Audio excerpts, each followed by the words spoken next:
Hey YouTubers, welcome back to Going to the Country, my series of videos for city people thinking about moving out to the sticks.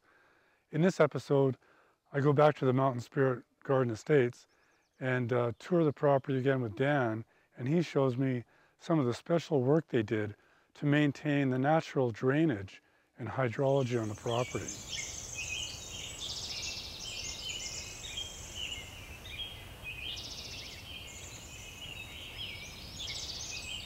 I worked for the Ministry of Transportation for 31 years, and over that period of time I was working a lot with developments from Deep Bay up to Port Hardy. And one of the key things I was involved with over those years was drainage, and of course drainage with regard to highways, roads and ditches. So when I looked at this development, of course the key component of any road system is the drainage system in and around that. So we hired an engineer, Bon Thorburn, from Thorburn Consult, to do a stormwater management plan on this property, whereby we encapsulated each catchment area, defined that area, calculated the coefficient of absorption of the water into the land, and worked out figures for the size of culverts and size of drainage ditches. And we were able to do that because we had a really good analysis of this property right from that first concept that I was mentioning with regard to sustainability and the drainage issues around that.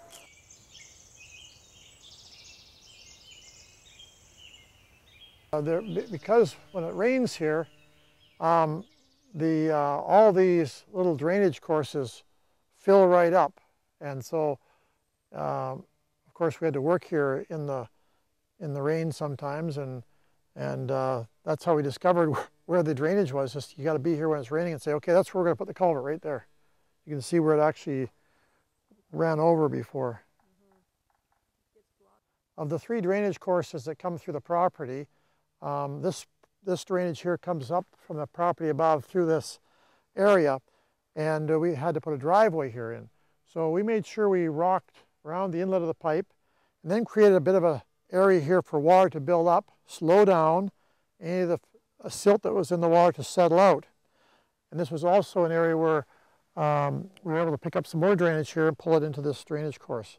You can see the rock that we put in here slows the water down and actually creates some detention for the water to settle out. At the outlet of this drainage system, we've rocked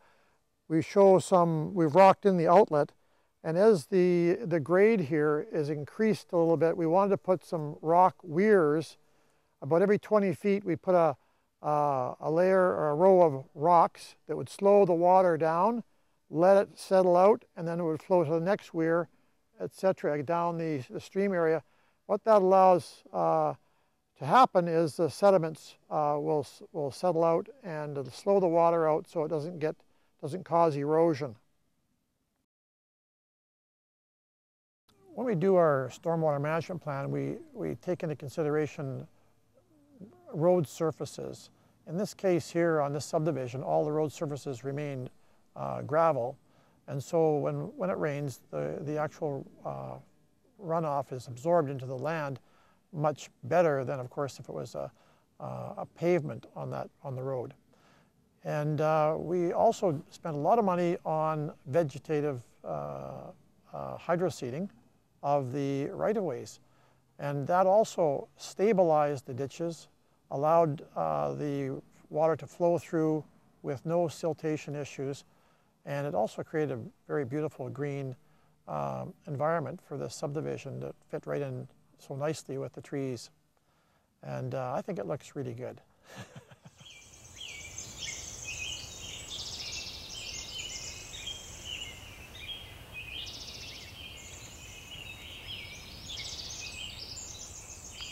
In the next episode, I'm going to talk with John Gower, an architect who specializes in sustainable home design. So thanks for watching, and I'll see you next time.